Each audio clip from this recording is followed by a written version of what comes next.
దేశానికి సపోర్ట్ చేసే అవకాశం ఉంటుంది అనే విషయంపై పెద్ద ఎత్తున చర్చ జరుగుతోంది. ఇప్పటికే ప్రపంచవ్యాప్తంగా పాక్ ఒంటరిగా మిగిలిపోతున్న సమయంలో చైనా దగ్గరికి వెళ్ళి సహాయాన్ని అడుగుతోంది. చైనా విదేశాంగ మంత్రి, పాక్ విదేశాంగ మంత్రి మాట్లాడుకున్నారు. అంటే పాకిస్తాన్కు కావాల్సిన సహాయాన్ని అందించడానికి చైనా సిద్ధంగా ఉన్న సమయంలో అమెరికా భారత్కు సహాయాన్ని అందించడానికి సిద్ధమవుతుంది.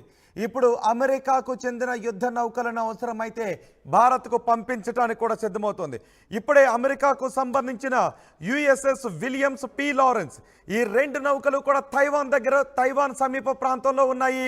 ఈ మధ్య తైవాన్ సమీప ప్రాంతానికి చేరుకున్నప్పుడు చైనా ఆ నౌకలు అటువైపు రావటాన్ని అభ్యంతరాన్ని వ్యక్తం చేసింది. ఇప్పుడు అమెరికా చెబుతూ ఉంది, అవసరమైతే భారత్కు సపోర్టుగా ఆ నౌకలను పంపించడానికి మేము సిద్ధంగా ఉన్నాము అని చెబుతూ ఉంది. సరిగ్గా ఈ సమయంలో మనం ఒక విషయాన్ని గుర్తు చేసుకోవాలి. 1971లో పాకిస్తాన్తో భారత్ యుద్ధ సమయంలో అప్పుడు అమెరికా పాకిస్తాన్కి సపోర్టుగా యుద్ధ నౌకను పంపించింది.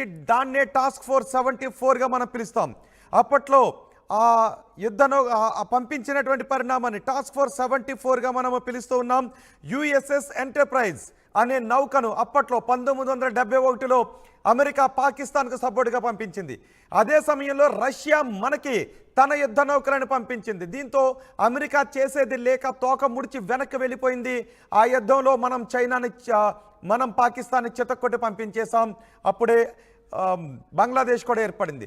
ఇప్పుడు మళ్ళీ పాకిస్తాన్కి మనకి యుద్ధ వాతావరణం కనిపిస్తున్న సమయంలో చైనా పాకిస్తాన్కి సపోర్ట్ చేయడానికి సిద్ధమవుతున్న సమయంలో అమెరికా భారత్కి సపోర్ట్ చేయడానికి సిద్ధమవుతుంది.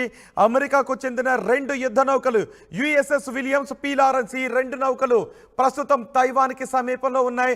అవసరమైతే ఆ 2 నౌకలను కూడా భారత్కు పంపించడానికి సిద్ధంగా ఉన్నాము అని అమెరికా చెప్తోంది.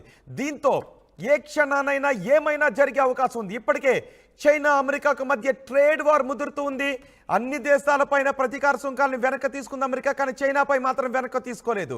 ఇప్పుడు చైనా పాకిస్తాన్కి సపోర్ట్ చేస్తున్న నేపథ్యంలో చైనా విదేశాంగ శాఖ మంత్రి, పాకిస్తాన్ విదేశాంగ శాఖ మంత్రి ఈ సహాయం గురించి మాట్లాడుకుంటున్న సమయంలో అమెరికా భారత్కి సహాయం అందించడానికి ముందుకొస్తుంది. అమెరికాకు చెందిన యుద్ధ నౌకలను భారత్కు పంపించడానికి అమెరికా సిద్ధమవుతుంది. మా ప్రతినిధి రామ్దాస్ ఉన్నారు పూర్తి సమాచారం అందించడానికి. అని ఈ పరిణామంపై మీరేమనుకుంటూ ఉన్నారో మీ అభిప్రాయాన్ని కమెంట్ బాక్స్లో తెలియచేయండి. మా ప్రతినిధి సచిన్తో మాట్లాడదాం. సచిన్, ఇప్పటికే భారత్ పాకిస్తాన్ మధ్య ఏం జరగబోతోంది అనే విషయంపై ప్రపంచ దేశాలు చూస్తూ ఉన్నాయి. అరేబియా మహాసముద్రంలో మన నావికాదళం సిద్ధంగా ఉంది. అలాగే ఇండియన్ ఎయిర్ ఫోర్స్, భారత ఆర్మీ త్రివిధ దళాలు కూడా ఎలాంటి పరిస్థితులను ఎదుర్కోవడానికి పాకిస్తాన్ను చితకొట్టడానికి సిద్ధమయ్యాయి. ఇప్పుడు పాకిస్తాన్కి చైనా మద్దతు తెలిపే అవకాశం కనిపిస్తుంది. ఇరు దేశాల విదేశాంగ మంత్రులు మాట్లాడుకున్నారు. ఇప్పుడు అదే సమయంలో అమెరికా అంటోంది మనకు సపోర్ట్ చేస్తామని. వాళ్ళకు చెందిన 2 నౌకలను భారత్కు పంపించడానికి సిద్ధంగా ఉన్నాం. యుఎస్ఎస్ విలియమ్స్ పి లారెన్స్ 2 కూడా తైవాన్లో ఉన్నాయి. తైవాన్ నుంచి భారత్కు పంపిస్తాము అని. సో ఈ పరిణామాన్ని ఎలా చూడాలి, ఏం జరగబోతోంది అనుకోవచ్చు? ఇంట్రెస్టింగ్ ఇక్కడ మీరు కనుక అబ్జర్వ్ చేస్తే ఎప్పుడైతే అమెరికాకు సంబంధించి అక్కడ ఇంటెలిజెన్స్ డైరెక్టర్ గా చెప్పుకునే తులసి గబాడి కావచ్చు, లేకపోతే అక్కడ ఎఫ్బిఐకి సంబంధించి కాస్ పటేల్ కావచ్చు, ఇద్దరు కూడా భారతీయ మూలాలున్న వ్యక్తులు. మరి ముఖ్య అమెరికా కూడా ఎప్పుడైతే భారత్ కి దండుగా నిలుస్తామని చెప్పుకొచ్చిందో ఆ తర్వాత చైనా రంగంలోకి దిగింది. రోహిత్, చాలా ఇంట్రెస్టింగ్ డెవలప్మెంట్ ఇది. బట్ చైనాకి సంబంధించి ఇక్కడ చైనాకి తైవాన్ కి సంబంధించి ఎటువంటి ఇష్యూస్ నడుస్తున్నాయో చూసాం. అవి ఇన్ఫాక్ట్ తైవాన్ దగ్గర అమెరికా తన యుద్ధ విన్యాసాలు కూడా చేస్తుంది. ఇన్ఫాక్ట్ తైవాన్ కి సంబంధించి అప్పుడు స్పీకర్ గా ఉన్న నాన్సీ పెలోసి వెళ్ళడం ఉద్రిక్తతకు దారితీస్తుంది. చైనా అప్పుడు యుద్ధ విన్యాసాలను కూడా చేస్తుంది. అమెరికా తైవాన్ కి సంబంధించి కూడా యుద్ధ విన్యాసాలను చేయాల్సి వచ్చింది. తైవాన్ లోకి కూడా ఇటు చైనా వచ్చింది అంటూ అప్పుడు చాలా పెద్ద ఎత్తున విమర్శలు కూడా వచ్చాయి. ఇన్ఫాక్ట్ పెద్ద ఎత్తున వార్తలు కూడా వచ్చాయి. ఇప్పుడు అలాంటిది తైవాన్ దగ్గర ఉన్న యుద్ధ విమానాలకు సంబంధించి కావచ్చు, లేకపోతే యుద్ధ వాహక నౌకలకు సంబంధించి కావచ్చు, వాటిని తెప్పించడంలో అమెరికా 2 విధానాలను ఇక్కడ ప్రతిబింబిస్తుందని చెప్పుకోవాలి. ఒకటి, ఇటు ఇండియాకి దన్నుగా ఉన్నామని చెబుతూనే చైనాను విడిచిపెట్టేది లేదు, చైనాకు హెచ్చరికలు జారీ చేస్తుంది. ఎందుకంటే తలుచుకుంటే అమెరికా రెడ్ సీ మీదుగా అరేబియా సముద్రంలోకి తన యుద్ధ వాహనాలను పంపించే అవకాశం ఉంటుంది. బట్ అక్కడ యెమెన్లో కాస్త ఇబ్బందికర వాతావరణం ఉంది, హౌతీలకు సంబంధించి ఎదుర్కోవాల్సిన పరిస్థితి.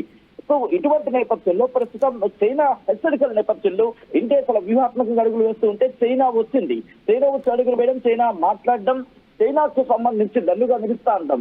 ఇప్పటికే చైనా భయపడుతోంది. ఎందుకంటే కేవలం బలూచిస్తాన్ లోనే చైనా సోల్జర్స్ ని అక్కడ వాళ్ళు ఇబ్బంది పెట్టి తరిమేశారు. అటువంటి నేపథ్యంలో ఇక భారత్ లో పెట్టే ఆ పరిస్థితి ఏంటి అనే ఆలోచనలు అంటే పాకిస్తాన్ కి మద్దతుగా భారత్ అడుగుపెట్టే ఆ పరిస్థితి ఏంటనే ఒక ఆలోచన అయితే మాత్రం చైనా ఉంది. సో ఇటువంటి నేపథ్యంలోనే ప్రస్తుతం కీలకమైన అడుగు పడిందనే చెప్పుకోవాలి రోహిత్. ఎందుకంటే ఇక్కడ పాకిస్తాన్ కి సంబంధించి ఎప్పుడైతే మద్దతు ప్రకటించిందో 2 వార్షిప్స్ ని పంపించడం. ఇన్ఫాక్ట్ పాకిస్తాన్ ఒకదానికి 2 వార్షిప్స్, అసలు యుఎస్ఏ కాదు, మన విక్రాంత్ చాలు, మన సూరత్ చాలు, మన విక్రమాదిత్య చాలు, ఇంకా విక్రాంత్కి సంబంధించి వెనక్కి తీసుకొచ్చే ప్రయత్నాలు జరుగుతున్న ప్రస్తుతం అంత అవసరం లేదు అని ఒక చర్చ జరుగుతుంది. ఈ చర్చను మనం ఇక్కడ ఖండించడం అని చెప్పి యాక్సెప్ట్ చేసి ముందుకు తీసుకునే ప్రయత్నం కూడా లేదు. కానీ విక్రాంత్ ఒకటి సరిపోతుంది. సచిన్ చైనా విదేశాంగ మంత్రి, పాకిస్తాన్ విదేశాంగ మంత్రి మాట్లాడుకున్నారు. ఇప్పటి వరకు కూడా మనం అమెరికా చేసే సాయం గురించి పెద్దగా మాటలు రాలేదు. అమెరికా కూడా తటస్థంగా చూస్తూ ఉంది. ఎప్పుడైతే చైనా పాకిస్తాన్కి సపోర్ట్ చేయడానికి కొంత మొగ్గు చూపుతూ ఉన్న పరిణామాలు జరుగుతున్నాయో అమెరికా ఇమీడియట్గా రియాక్ట్ అయింది. అవసరమైతే తైవాన్ దగ్గర ఉన్న 2 యుద్ధ నౌకలని కూడా భారత్కు పంపించేస్తామని. సో ఈ పరిణామం చైనా విషయంలో ఎటువంటి పరిణామాలకు దారితీసే అవకాశం ఉంటుంది? చైనాకి సంబంధించి ఒకవేళ అదే కనుక ఫిక్స్ అయితే ఇది అన్డౌటెడ్లీ ఇది 3వ ప్రపంచ యుద్ధానికి వెంటనే దారితీస్తుంది. దీంట్లో మాత్రం ఎటువంటి క్వశ్చన్ లేదు. ఎందుకంటే ఇన్నాళ్ళు ప్రపంచం ఎదురు చూసిన ఆ క్షణాలని ఆద్యం పోతే సిచ్యువేషన్ కనిపిస్తోంది. ప్రపంచ దేశాలు మరి ముఖ్యంగా ఇప్పుడు రష్యా కనుక ఏమైనా డెసిషన్ తీసుకుంటే ఇది పాకిస్తాన్ మీద యుద్ధం కాదు, ఇది ఇంకొక ప్రపంచ యుద్ధానికి దారితీసే అవకాశం ఉంది. బహుశా ఎన్నాళ్ళు మాట్లాడుకున్న అంశానికి ఇప్పుడు తోడే అవకాశం కనిపిస్తోంది. ఎందుకంటే ఇది కేవలం అరేబియా సముద్రానికో పసిఫిక్ మహాసముద్రానికో ఆగిపోదు. ఇది బంగాళాఖాతానికి సంబంధించి కూడా, హిందూ మహాసముద్రానికి సంబంధించి కూడా ఇప్పుడు ఇది మొదలయ్యే అవకాశం కనిపిస్తోంది.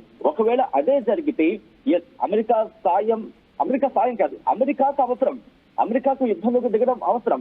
అప్పుడు బంగాళాఖాతానికి సంబంధించి ఆ 2 వార్షిప్స్ ఏవైతే అమెరికా పంపిస్తుందో ఆ 2 అక్కడ చూసుకుంటాయి. ఎప్పుడైతే అక్కడ బ్లాకేజ్ అవుతుందో చైనాకు వెళ్లే మరి ముఖ్యంగా చైనాకు సంబంధించి సరఫరా అయ్యే ఆయిల్ కావచ్చు, లేకపోతే వాణిజ్యాలు కావచ్చు బంద్ అవుతాయి. ఎప్పుడైతే బంద్ అవుతుందో చైనా గడ్డు పరిస్థితులు ఎదుర్కోవాల్సి వస్తుంది. అప్పుడు చైనాకి ఎవరు సపోర్ట్ వస్తారు? చైనాకి, ఎందుకంటే అఫ్కోర్స్ చైనా అడ్వాన్స్ టెక్నాలజీ ఉండొచ్చు, చైనాకి సంబంధించి చాలా పురోగతి సాధించి ఉండొచ్చు, చైనాకి సంబంధించి చాలా అడ్వాన్స్ టాక్టికాలిటీ ఉండొచ్చు, టెక్నాలజీస్ ఉండొచ్చు. కానీ అట్ ద సేమ్ టైం అమెరికాను చాలా తక్కువ చేసి చూసే పరిస్థితి లేదు. వార్ విషయం వచ్చినప్పుడు అమెరికా తన వ్యూహాత్మకంగా వెళుతుంది. ఇక్కడ అమెరికానే చైనా సంగతి చూసుకుంటుంది. అమెరికానే చైనా సంగతి చూసుకోవాల్సిన అవసరం అమెరికాకి ఉంది, భారత్ కన్నా ఎక్కువగా. సో ఒకవేళ పాకిస్తాన్ తో చైనా నేరుగా మద్దతుగా దిగి భారత్ మీద పోరాడదాం అనుకుంటే అది చైనాకే దెబ్బ కొట్టే అవకాశం ఉంటుంది. దాంతో పాటు రష్యా భారత్ కి అండగా ఉండే సందర్భం ఉంది కాబట్టి అన్డౌటెడ్లీ ఇక్కడ భారత్ ను రష్యా కాపాడుతుంది. ఈ నేపథ్యంలో చైనా భారత్ మీద వచ్చే అవకాశం లేదు. ఒకవేళ అదే సిచ్యువేషన్ వస్తే రష్యా ఒక అడుగు ముందుండి భారత్ ని కాపాడుతుంది. ఇక్కడ ఇంకొక విషయం నేను మాట్లాడాలనుకుంటున్నాను రోహిత్. ఇదే సందర్భంలో ఇజ్రాయెల్ కి సంబంధించి కూడా ఇజ్రాయెల్ ఎప్పటికీ తన కొన్ని టెక్నాలజీస్ షేర్ చేసుకుందనే చర్చ జరుగుతుంటుంది. నేను వాటి గురించి ఎక్కువ మాట్లాడాలనుకోవట్లేదు. ఇప్పటికీ మొసాద్కి సంబంధించి డిస్కషన్ జరిగిందనే పేరు వినిపిస్తోంది. కాబట్టి కంప్లీట్ గా రష్యా అలాగే ఇజ్రాయెల్ ఈ 2 భారత్ కి ఒక రక్షణ కవచంగా నిలుస్తాయి. ఒకవేళ చైనా రంగంలోకి దిగితే అమెరికా యుద్ధ నౌకలు ముందుకు వెళ్తాయి. అమెరికా యుద్ధ నౌకలు ముందుకెళ్లి బంగాళాఖాతంలో వేసి కూర్చుంటాయి. దాంతో పాటు మన దగ్గర ఉన్న డెస్ట్రాయర్స్ కి సంబంధించి 13 డెస్ట్రాయర్స్ ఉన్నాయి. ఆ 13 డెస్ట్రాయర్స్ కూడా అక్కడ నిల్చోబెడితే ఇజ్రాయెల్ కి సంబంధించి ఇజ్రాయెల్ కూడా చాలా ఈజీగా వచ్చేస్తుంది. కానీ అక్కడ మధ్యధరా సముద్రానికి సంబంధించి మాట్లాడుకున్న సందర్భంలో కావచ్చు, లేకపోతే ఎర్ర సముద్రానికి సంబంధించి మాట్లాడుకున్న సందర్భంలో కావచ్చు, వాళ్ళని అక్కడ కంట్రోల్ చేయగలిగితే, అక్కడ కనుక హౌతీని నేసేయగలిగితే ఇది ఇంకా మరి ఈజీ అయిపోతుంది. ఇజ్రాయెల్ కి సంబంధించి ఇంకా పూర్తి స్థాయి మద్దతు వస్తుంది. పశ్చిమ దేశాలు కూడా మద్దతుగా నిలుస్తాయి. దాంతోపాటు సచిన్, నిజానికి ఇప్పుడు ఇదంతా కూడా చైనా పాకిస్తాన్ కి సపోర్ట్ చేసే అవకాశం ఉంది. 2 విదేశాంగ మంత్రులు మాట్లాడుకున్నారు. ఇప్పటికే చైనా నుంచి ఆయుధాలను పాకిస్తాన్కి సప్లై చేస్తూ ఉన్నారు. పాకిస్తాన్కి ఆయుధాలను చైనా అమ్ముతూ ఉంది. సో ఇలాంటి సమయంలో ఒకవేళ చైనా పాకిస్తాన్కి సపోర్ట్ చేస్తే ఇమీడియట్గా మా యుద్ధ నౌకలను మీకు పంపిస్తామని అమెరికా అంటోంది. ఇది ప్రపంచ యుద్ధానికి దారితీసే అవకాశం ఉంటుంది. కొన్ని దేశాలు తమ స్టాండ్ బహిరంగంగా తీసుకునే అవకాశం కూడా ఉంటుంది. ఇప్పుడు అమెరికా ఆ విధంగా రియాక్ట్ అవుతున్న నేపథ్యంలో చైనా కొంత వెనక్కు తగ్గే అవకాశమే ఉంటుందా? చైనా ఖచ్చితంగా వెనక్కి తగ్గుతుంది. చైనా ఏంటంటే ఫస్ట్ ఎప్పుడు కవ్వింపు చర్యలకు దిగుతుంది, అంటే ముందు పరీక్షిస్తుంది, వాళ్ళ మూవ్మెంట్ ఎలా ఉంటుంది చూస్తుంది. ఎందుకంటే తైవాన్ లో చూసాం, తైవాన్ తో పాటు అక్కడ మరికొన్ని ప్రాంతాలకు సంబంధించి కట్టికి ఇప్పుడు నాకు గుర్తు రావట్లేదు, అక్కడ ఎప్పుడు ఇలాంటి కవ్వింపు చర్యలకు దిగుతూ